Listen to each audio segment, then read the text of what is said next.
আসসালামু আলাইকুম everyone, welcome back to my channel Tahmina's cooking recipes. আজকে আমি আপনাদেরকে তৈরি করে দেখাবো ক্রোসেন্ট। এই ক্রোসেন্টটা আপনারা ছোট বড় সকলেই কিন্তু সকালে নাস্তা হিসেবে খেতে পারেন। প্রফেশনালভাবে এই ক্রোসেন্টটা বানানোটা আসলে একটু ঝামেলার ব্যাপার, তবে আজকে আমি আপনাদেরকে এই ক্রোসেন্টটাগুলো খুবই সহজভাবে দেখানোর চেষ্টা করেছি। আশা করি রেসিপিটা আপনাদের কাছে ভালো লাগবে। ভালো লাগলে আমার ভিডিওটিকে একটি লাইক দিবেন, ফ্রেন্ডস এবং ফ্যামিলির সাথে ভিডিওটি শেয়ার করবেন। আর তার পাশাপাশি যদি আমার চ্যানেলে নতুন হয়ে থাকেন তাহলে প্লিজ আমার চ্যানেলটিকে সাবস্ক্রাইব করে সাথেই থাকবেন। তাহলে চলুন চলে যাই কিভাবে ক্রোসেন্টটা তৈরি করতে হয়। প্রথমে একটা মিক্সিং বোলে নিয়ে নিয়েছি 1 কাপ পরিমাণ কুসুম গরম দুধ। খেয়াল রাখতে হবে দুধটা যেন কুসুম গরম দুধই হয়। দুধটা অতিরিক্ত গরম হলে কিন্তু ইস্টটা অ্যাক্টিভ হবে না। এখন এর মধ্যে দিয়ে দিচ্ছি 1.5 চা চামচ পরিমাণ ইস্ট। এটা অ্যাক্টিভ ড্রাই ইস্ট, তাই এটা অ্যাক্টিভ করার কোনো প্রয়োজন নেই। চিনি দিয়ে দিচ্ছি 2 টেবিল চামচ পরিমাণ, আর লবণ দিচ্ছি 1/2 চা চামচ পরিমাণ। এবার এই সব কিছুকে একটু নেড়ে চেড়ে মিশিয়ে নিচ্ছি।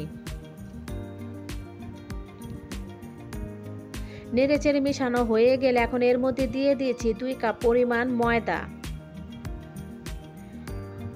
এই ময়দাটাকে দুধের মিশ্রণের সাথে স্প্যাচুলার মাধ্যমে একটু নেড়েচেড়ে মিশিয়ে নিচ্ছি।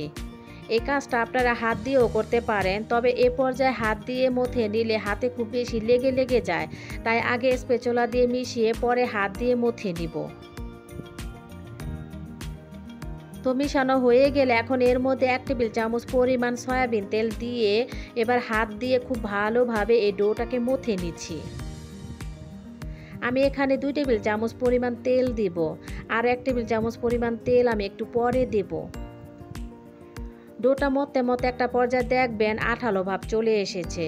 এতে ভয়ের কিছু নেই, মতে একটা পর্যায়ে দেখবেন পারফেক্টলিভাবে একটা ডো তৈরি হয়ে গেছে। এখন আমি এর মধ্যে আরও 1 টেবিল চামচ পরিমাণ তেল দিয়ে আবারও খুব ভালোভাবে মথে নিচ্ছি। এখন এটা মতে দেখবেন ডোটা হাতে লেগে আসবে না। তো আমার ডোটা মথা হয়ে গেছে। এবার এই ডোয়ের উপরে হালকা একটু তেল লাগিয়ে দিচ্ছি, এতে করে ডোটা ড্রাই হয়ে যাবে না। এখন একটা ঢাকনা দিয়ে ঢেকে রেস্টে রেখে দিব 1 ঘন্টার মতো। এটা যে কোনো গরম জায়গায় রেখে দিবেন, এতে করে খুব দ্রুত ডোটা ফুলে উঠবে। আমি রান্নাঘরে চুলার পাশেই রেখে দিচ্ছি। তো 1 ঘন্টা পর আমার ডোটা প্রায় ডাবল না হলেও কিছুটা তো ফুলেছে, তবে আপনারা এই ডোটা 2 ঘন্টার মতো রেস্টে রেখে দিবেন, এতে করে ডোটা প্রায় ডাবল হয়ে যাবে। আমার হাতে সময় ছিল না, তাই 1 ঘন্টা রেস্টে রেখেছি।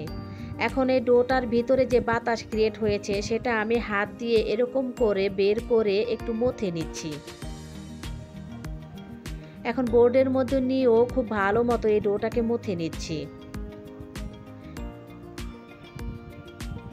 কিছুক্ষণ মথে নেওয়ার পর এখন এই ডোটাকে একটা স্ক্রাপার দিয়ে কয়েকটি ভাগে ভাগ করে নিচ্ছি এবং এরকম গোল গোল শেপ দিয়ে নিচ্ছি। গোল শেপ দেওয়া হয়ে গেলে এবার একটা ডো নিয়ে আমি রুটি বেলে নিচ্ছি।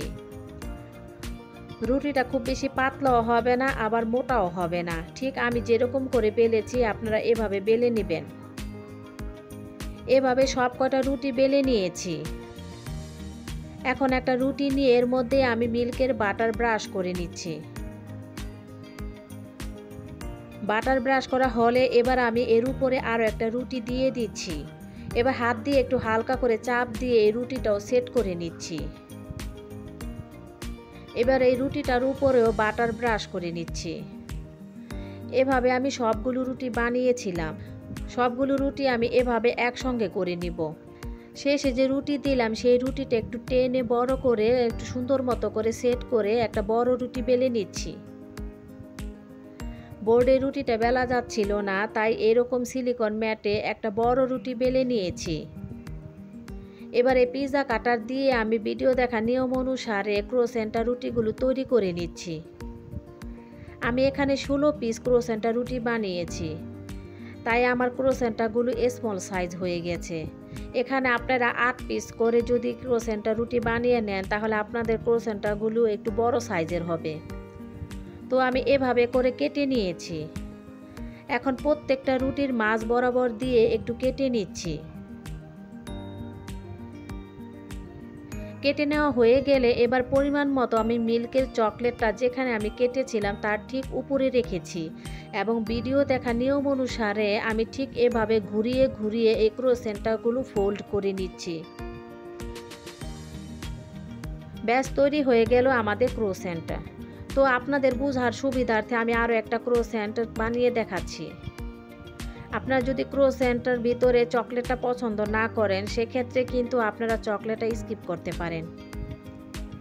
এভাবে আমি সবগুলো ক্রোসেন্ট তৈরি করে নিয়েছি। এখন আমি এই ক্রোসেন্টগুলো ওভেনের ট্রের মধ্যে নিয়ে নিব। এই ট্রের মধ্যে আমি আগে থেকে বেকিং পেপার বিছিয়ে রেখেছিলাম। এখন সবগুলো ক্রোসেন্ট আমি এই ট্রের মধ্যে নিয়ে নিচ্ছি। একটু ফাঁকা ফাঁকা করে রাখবেন, কারণ এটা বেক করার সময় আরও অনেক বেশি ফুলে যাবে। এখন এই ক্রোসেন্টগুলোকে একটা টাওয়াল দিয়ে ঢেকে রেস্টে রেখে দিব 15 মিনিটের মতো। 15 মিনিট পর টাওয়ালটা সরিয়ে নিচ্ছি এবং এখানে আমি একটা ডিমের কুসুমের সাথে 2 টেবিল চামচ পরিমাণ দুধ নিয়ে খুব ভালোভাবে মিক্সড করে নিয়েছি। এই ডিম আর দুধের মিশ্রণটি এই ক্রোসেন্টের উপরে ব্রাশ করে নিচ্ছি। এতে করে ক্রোসেন্টগুলোর মধ্যে খুব সুন্দর একটা কালার চলে আসবে। ব্রাশ করা হয়ে গেলে আমি এই ক্রোসেন্টগুলো ওভেনে বেক করব। আপনারা চুলায়ও বেক করে নিতে পারেন। ওভেনে 160 ডিগ্রি সেলসিয়াসে 10 মিনিট প্রিহিট করে 160 ডিগ্রি সেলসিয়াসে মিডল তাকে দিয়ে এই ক্রোসেন্টগুলোকে আমি 25 মিনিটের মতো বেক করব। তো 25 মিনিট পর আমার ক্রোসেন্টগুলো হয়ে গিয়েছে।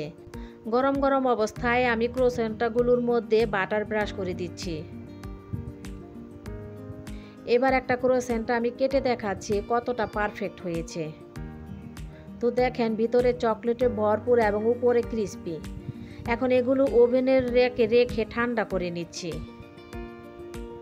দেখলেন তো কত সহজে ঘরে তৈরি করে নেওয়া যায় খুবই মজাদার ক্রোসেন্টটা। এগুলো বাহিরে কিনে খেতে হলে অনেক দাম দিয়ে কিনে খেতে হয়। তাই আমার রেসিপি যদি আপনারা ফলো করে ঘরে এই ক্রোসেন্টটা বানিয়ে নিতে পারেন তাহলে আর বাহির থেকে কিনে খাবেন কেন। তো আশা করছি আমার আজকের রেসিপিটা আপনাদের কাছে ভালো লেগেছে। ভালো লাগলে আমার ভিডিওটিকে একটি লাইক দিবেন এবং আমার চ্যানেলটিকে সাবস্ক্রাইব করে পাশেই থাকবেন। আজকের মতো এখানে বিদায় নিচ্ছি। ভালো থাকবেন সবাই। আল্লাহ হাফেজ।